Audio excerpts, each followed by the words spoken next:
that's true. Naked Palpatine. Oh, you pick that one.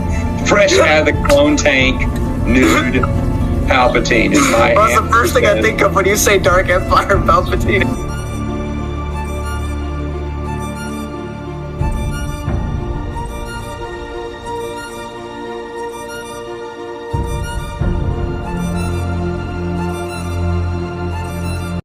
Hello everybody, and welcome back to the Halo, not Expanded Universe, this time just the universe. We have something that is still not a mainline game. It is a spin-off game, but a sequel to something we talked about a while ago now. Halo Wars 2. And with this, non-spoiler wise, we get the introduction of...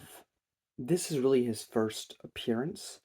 After this, I've reviewed some books that publication-wise took place after this game came out, which I think was 2018, which I cannot believe was so long ago, because I remember the trailers of this game coming out. It didn't feel like that long ago. But no, it's 2018, 2018, 2019, 2020, 2021, 2022, 23, 24. Now, that's 7 years, but I am recording this at least in November of 2024, which means that when you're watching this in 2025, it will still have been a year ago. So, you know, we'll be heading toward 8 years of this game being old. 8 years since 2018. That's how old I am. Man, I was 17 in 2018. Little side tangent there. Apologies. But this game is an RTS game, a real-time strategy game, and as I said, with publication-wise, we've had mentions of The Banished, because I've been doing it in chronological order, as best I know how. I'm going to steal from Matt Wilkins of Star Wars Expanded Universe fame, but I've been going in, chronological order. But some of the books I've been reading recently, or at least that you're seeing, have seen me talk about recently, have been written beforehand, or after this. So, like, the Troy Denning book, with the Keepers, the One Freedom, the Fairy Trilogy, I think those all came out after this game did, because they mentioned the Banished and everything like that. And there's little mentions of them here and there in other stories. I think the only one that you have seen that I just uploaded it last week, that would have been, last week for you, this is far in the past for me, would be Bad Blood, because that was directly connected to Halo 5. One of the most negative aspects I'll say about the rest of the series, whether that be Halo Wars 2, Infinite, and every book we come across moving forward, is that, and I understand it, there was such backlash to the story of Halo 5, they got such vitriol for it, that instead of adjusting it, working with what they had and making it be better, they instead decide to tiptoe around it into Halo Infinite, where they just basically sidestep the entire problem. But if you notice, we have an old faction, the Spirit of Fire team, from the previous game, who have been adrift in space for 28 years. Since we last saw them in Halo Wars. Because remember, that game takes place like almost a decade before the events of Halo, Reach, 1, rest of the series. But up until the very last instant, there is no mention whatsoever of the fact that Cortana has a grip on the galaxy, that she is the one in charge, with her guardians watching over everything. I understand that people don't like the story direction, but I think 343 kind of bailing out of the problem by just not addressing it, in the long run, is a big problem. I know short term, that's partly why people appreciate Halo Wars 2 so much, because they didn't have to really worry about any of those connections to a game that, oh, I turned off on me. But, so in the short term, I completely understand it, because it made a way for people to enjoy a Halo game without having to address the stuff that they may have hated. But in the long term, story wise, like, what's even happening anymore? I mean, Cortana's in control of the galaxy, and this entire side plot is going on, and she only recognizes what's going on in the very last second. We're also left on a cliffhanger with a character that I rather liked from Halo Wars 1, that is not as much of a focus in Halo Wars 2, but she's still somebody that I have some affection for because of the previous game, and we leave off in a cliffhanger where I have no idea what happens to her. And unless one of these books addresses it, we still don't know. So, kind of a negative for me on that front. I would rather you take, the L, accept the fact that you made some creative decisions that were bad, instead of just dropping it, make it better. Make it work. Have some balls. Not that it matters anymore, because by the time of this recording, Halo Studios is now in charge, and a lot of the people that were part of 343 have been let go, so it's a little too late now. But, I would have more respect if they worked with what they had wrought and made something of it than just sidestepping it at every turn. That being said, getting to see Captain Cutter again is really cool. Slight spoiler, we learn at the very beginning that Serena, the AI, she knew about the 7-year cycle for AIs, and instead of, being insane or being rampant, she just killed herself. She left the necessary stuff to keep them alive and well, with a activation key to wake everyone up if there was some sort of emergency. But yeah, she just offed herself, and I thought that was really sad because I thought Serena was a great AI companion, and they just kind of just get rid of her. But alongside that, we get to see Jerome and the Team Red or whatever, which I forget what they're called, but the Red Team. Sorry, I did it backwards. But you also got to remember, at this point in the Halo timeline, we are filled to the brim with Spartans at this point, but a lot of those are what remains of the Spartan 3s and a whole bunch of Spartan 4s who are weaker than Spartan 2s and 3s, but are easier to make and are not using children, which is good. But the original Spartan 2s that were originally created to stop the Covenant, there's not a huge number left. I can't give you an exact estimate. I believe it would be under 100, absolutely. Maybe even under 50 at this point. I'm not exactly sure. I mean, I know we have Blue Team with Kelly, Linda, and Fred, and we have Master Chief. We have... No, June was a Spartan 3. We have this Red Team here. There's a few others I'm missing, but most of the Spartan 2s are dead. They died during the Covenant War. So there's very few Spartan 2s left. So it was really cool to see, like, a whole group of them, because there's not a lot of them left. They've been frozen with the Spirit of Fire.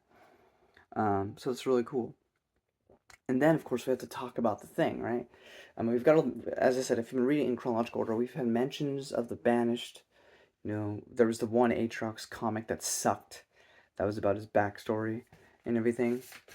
But actually getting to see him in the flesh, in live, not live action, but in that Blur cinematics, taking down Spartan 2s like they're nothing. I mean, what an epic introduction to Aatrox, if there ever was one.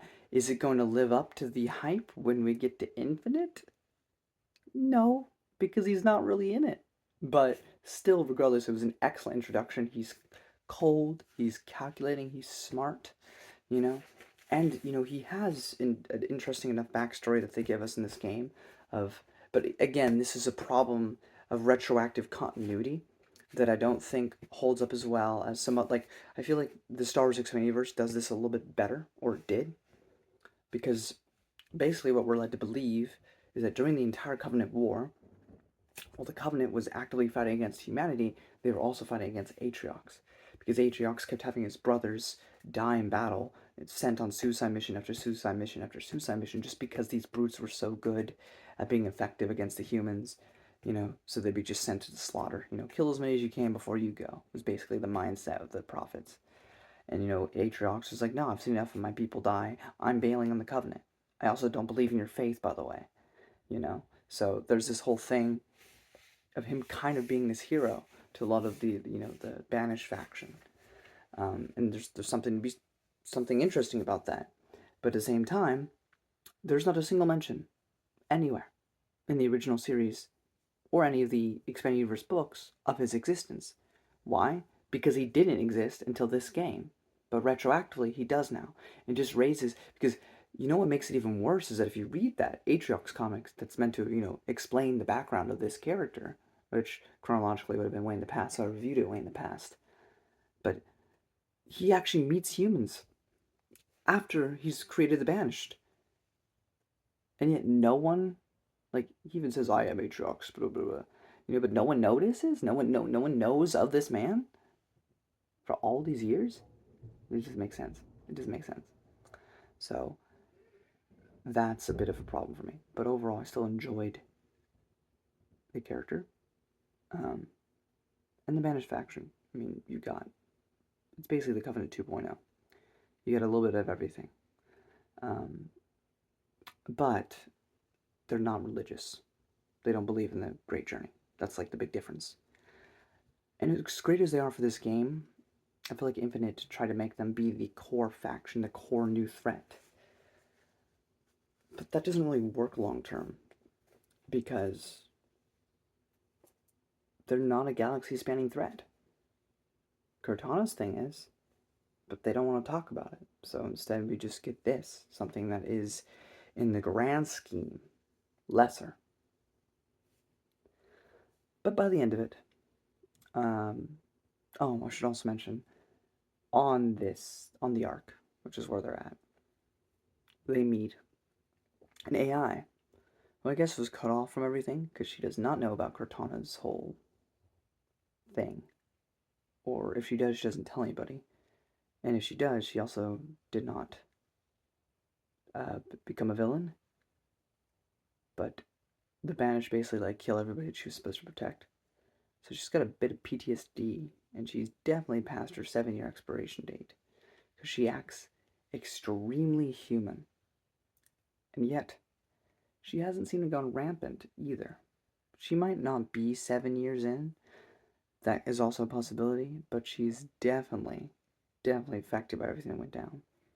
But anyway, she helps the team, and by the end of it, she's able to hack the one Covenant ship they have up above and blast down into the Ark, so we can piss off the Sentinels on the Ark and attack the ship, leaving Atriox and his Banished trapped on the Ark. Now, that is not the only... This faction's bigger than that, as we'll see in the next story with Master Chief, that there is in fact more of them. But a good portion of his men are stuck on the Ark, including Atriox, which is where the game kind of ends. Well then, slight spoiler, not that anybody really cares, because this game is almost 8 years old now. But at the end of it, the ring, which I think is the Halo Infinite ring? I'm a bit confused by that. I think it is that. I don't know. But it goes through a portal, and what's her name? Elizabeth or something? She's stuck on the Ark, or she's stuck on the ring. And a Guardian shows up, being like, hey, how you doing? Is she still alive? Did she die? Is she under occupation? Did Cortana slap her a bit? I don't know, because the game just ends. But that is the only connection made to Halo 5. And for some reason, Cortana could only notice it at that point. That's the end of the game. But then you move on to the DLC Awakening the Nightmare, where we deal with these two brutes called Viridis and Pavium. And they actually have a good little friendship, considering, they're the villains. but it was nice to kind of humanize them. But since they're stuck in the Ark, Atriox wants them to see if there's any salvage nearby High Charity. High Charity, of course, was the flagship of the Prophets, and where the flood infected the entire ship. But Atriox is stupid. He specifically tells them, don't go in there. Just look around for salvage. But they get the bright idea to go inside, because there's probably better salvage inside. So here we get this amazing DLC where we get the return of literally the only true threat. Like, again, you have Cortana, and they could have done something with that, because that's literally the only other plot point you could use that can be galaxy spanning problem, is the Created and the Guardians. That's like the one thing you have that's brand new. If you can't do that, or you don't want to do that, there's one other thing you can do. Bring back the Flood. So in the HD glory, we get the Flood in modern day. For them and for us. And it's glorious. Especially those blur cutscenes are just beautiful. And it also gives us this rare opportunity where we can root for the Banished. Because of course, when you have the Flood, there is no winner. There is no Banished. There's no... I mean, I guess Cortana would be absolutely fine. Because she's an AI. So, well, that's not true. Because there's a logic plague. So yeah, never mind, scratch that. Entire galaxy is at stake. Humans. Banished. Even Cortana's created. Nobody's safe if the Flood breaks off that arc. So we get this opportunity where we get to root for the Banished to decimate this. Because it's not galaxy spanning yet, it's what remained on the arc. And of course it's corrupting the soldiers and stuff, but that's why it has to be contained there and then for the safety of the galaxy, which they do manage to do by the DLC, which is pretty good for them, I have to say. But it was great. It was a great chance to see them again. But again, this is a problem that Halo has moving forward, because they had they had this one opportunity to do something that was a galaxy-spanning threat without doing the Flood again, and everybody hated it. Or not even really hated the Created, they hated the thing with Cortana, which screwed over everything, make it so they completely derail their plans. And we haven't gotten there yet, we'll get to Infinite. But then they create the Endless, and they're like, oh, this is going to be a huge threat. Even though we don't feel that, we don't understand that, but we'll delve more into that when we get there.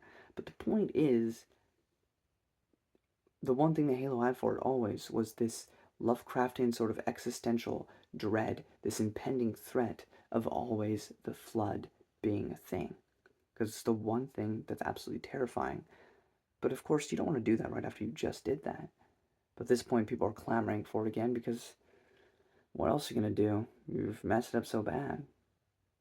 But that being said, it was really cool to see them in the DLC, and I enjoyed the Banished characters. I enjoyed Atriox getting pissed off at them. It was a lot of fun. Overall, I think Halo Wars 2, base game and DLC included, are great additions to the Halo universe. They're a lot of fun, and while I have issues with the wider continuity as a whole as to what's going on in the galaxy, I do rather enjoy the small-scale sort of plot going on here with these characters.